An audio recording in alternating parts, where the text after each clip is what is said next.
You think Ron Howard is Hollywood's nicest guy, the calm, gentle director everyone loves? But think again. Behind that polite smile lies a secret list, a blacklist of stars he swore he'd never work with again.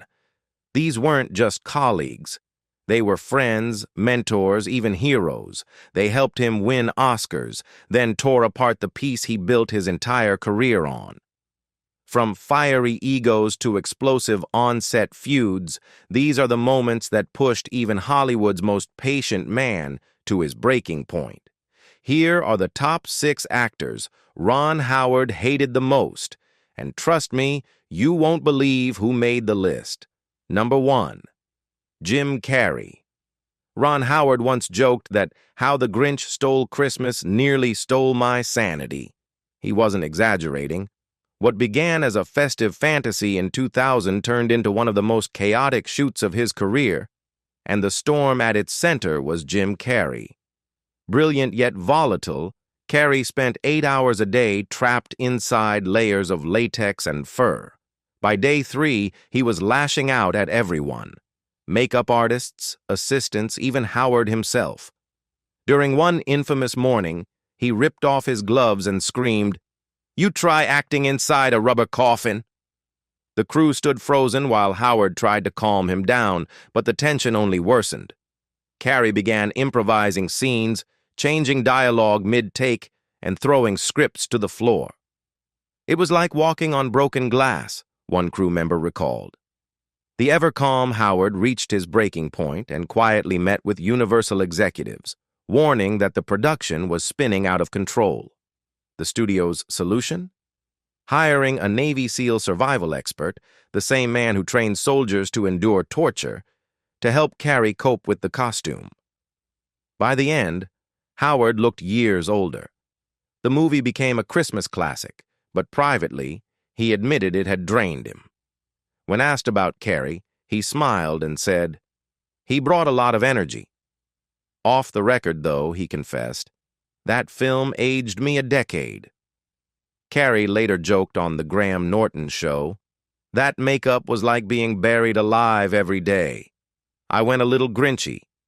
But behind the humor, both men knew the experience had scarred their working relationship. They've remained cordial but distant ever since. In 2020, when asked if he'd ever direct Carrey again, Howard simply said, "Jim is brilliant, but some brilliance burns too hot." Number 2. Cillian Murphy. If there's one thing Ron Howard values above all else on a film set, it's discipline. Calm, order, collaboration. The quiet rhythm of professionals working toward a single vision. So when he cast Cillian Murphy in his 2015 survival epic In the Heart of the Sea, he thought he'd found a perfect match. An actor of intelligence and restraint, someone who shared his commitment to authenticity. At first, that was true. Murphy called Howard the kindest director I've ever worked with, and during early interviews he seemed to revere him. But as production dragged on, months of starvation diets, open water shoots, and endless cold, the admiration turned to friction. The film demanded the cast survive on 600 calories a day to look convincingly emaciated. They spent hours soaked, shivering, and weak. And while Howard's camera demanded more, Murphy began to feel less like an artist and more like a lab rat. "He pushes you past what feels human," Murphy reportedly told a friend after one of the long tank sessions. "You trust him, but some days, you just want to scream." Howard, ever the diplomat, saw things differently. In a 2016 interview, he said, "Cillian is fiercely dedicated, but I think he sometimes mistakes intensity for conflict. I push because I believe in what my actors can give." That push became the heart of their quiet feud. Murphy, known for his precision, wanted control over the psychology of his performance. Howard, known for his detail, wanted control over everything else. "He'd do 5 takes and say, 'Again,'" Murphy once recounted. "At some point, you start wondering if he's seeing what you're feeling." Their tension peaked during a brutal sequence where Murphy's character collapses on a lifeboat. After hours in freezing water, he refused another take. "I'm done," he said flatly. "If you want it colder, you can play the part yourself." The crew went silent. Howard, maintaining composure, simply replied, "We'll warm you up, then finish." They did, but the warmth between them never returned. When the film wrapped, both men kept things professional. In press tours, Murphy smiled through questions, calling Howard a true craftsman. But years later, when asked if he'd work with him again, he paused and said, "Ron expects absolute surrender. I'm not sure I have that to give anymore." Howard's response, given in a 2021 podcast, was classic Ron, measured but revealing. "Cillian is brilliant, but some actors confuse discomfort with discovery. For me, they're often the same thing." Did the feud ever truly end? Not officially. They haven't spoken publicly against each other, but neither has mentioned the other since. There were rumors Howard wanted Murphy for 13 Lives in 2022, but the offer never reached him. Number 3. Russell Crowe. When Ron Howard called Cinderella Man the toughest film of my life, he wasn't exaggerating. The reason had a name: Russell Crowe. Their partnership began with promise. After the critical triumph of A Beautiful Mind in 2001, which won 4 Oscars and cemented Crowe as one of the greatest actors of his generation, the two men seemed destined to become Hollywood's next powerhouse duo. But behind the curtain of success, tension was already brewing. Even on A Beautiful Mind, whispers circulated about quiet clashes over creative control. Crowe was deeply methodical, demanding to live inside his characters. Howard, ever the calm architect, valued discipline, precision, and order. For a while, they balanced each other, until Cinderella Man pushed both men past their limits. Filming began in 2004, and from day one, the set felt like a pressure cooker. "Russell walked on like a general ready for war," one crew member recalled. He didn't want to be directed. He wanted to command. Crowe questioned lighting, camera angles, even the timing of emotional beats.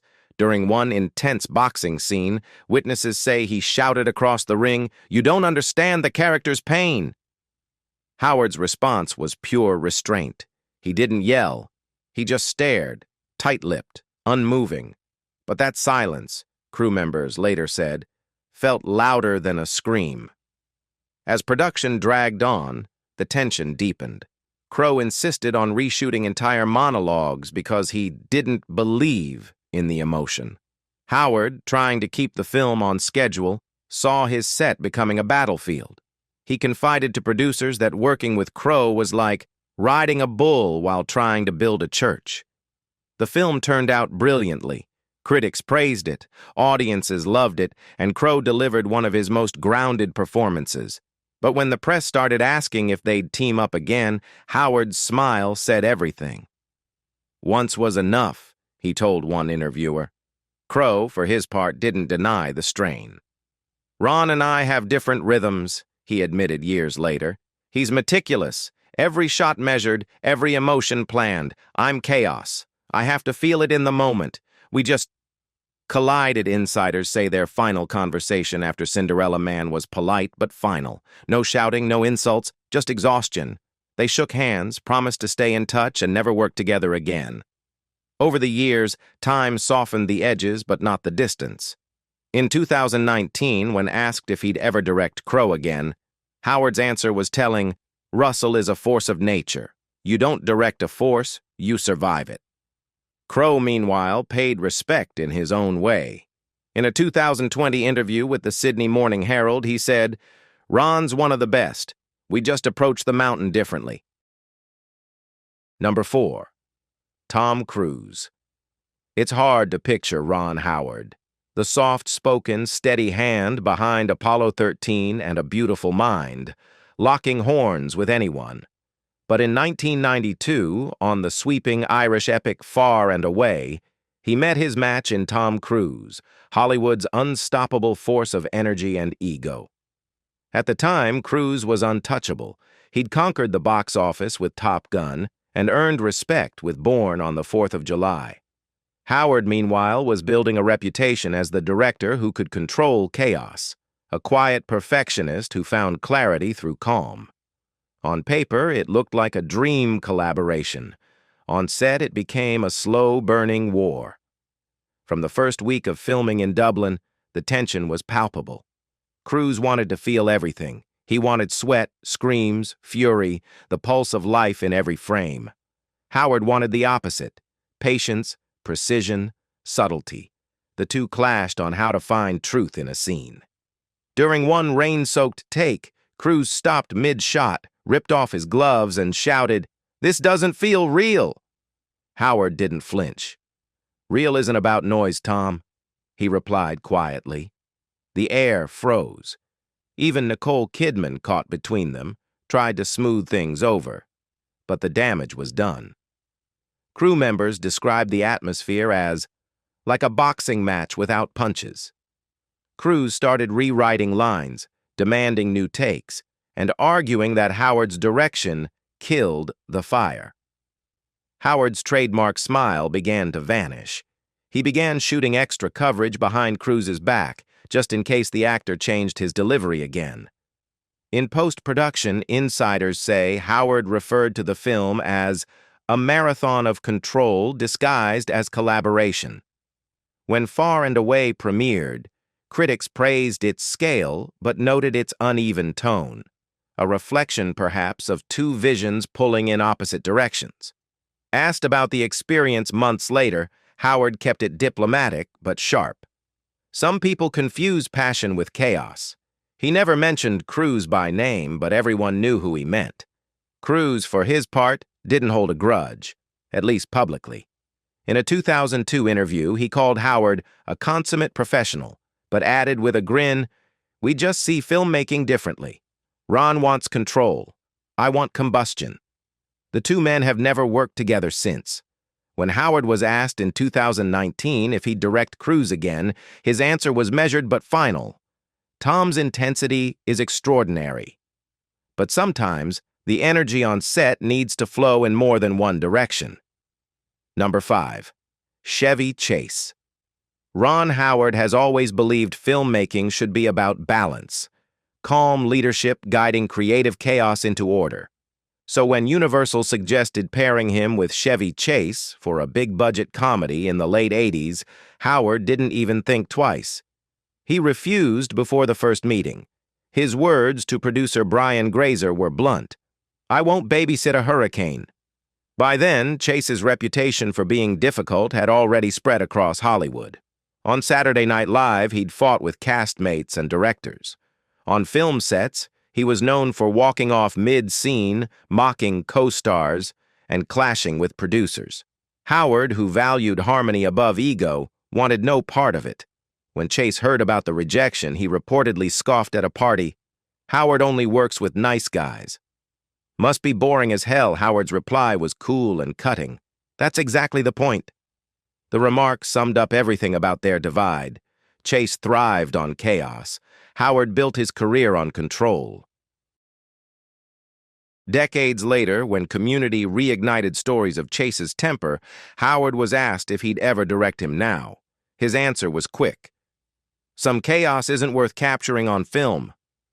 They've never worked together, never reconciled, and likely never will. In the end, Howard chose peace over spectacle, and Hollywood quietly agreed he was right. Number 6. Marlon Brando. In the mid-1990s, Ron Howard finally got what many directors of his generation dreamed of: a chance to work with Marlon Brando. The legend of The Godfather and On the Waterfront was a living monument to acting itself. For Howard, then known as one of Hollywood's most disciplined and good-natured directors, it was supposed to be a career milestone. Instead, it became one of the worst experiences of his life. From the moment Brando arrived on set, the storm began. He was restless, moody, and openly dismissive of structure. He refused rehearsals, demanded cue cards plastered around the set because he wouldn't memorize lines, and rolled his eyes at Howard's meticulous direction. During one particularly tense afternoon, Brando stopped mid-scene and barked, This dialogue is garbage. Rewrite it now, Howard, known for his calm diplomacy, tried to reason with him. Brando simply smirked and vanished into his trailer for 3 hours. When he returned, he announced he'd given his character a new accent. No warning, no explanation, just chaos. Howard, usually patient to a fault, was pushed to his limit. Crew members recalled the director pacing behind the monitors, jaw tight, whispering to a producer, "This isn't acting, it's sabotage." Within weeks, Brando's antics had derailed the entire production. Scenes fell apart, costs ballooned. The studio grew furious. What began as Howard's dream collaboration ended in collapse and humiliation.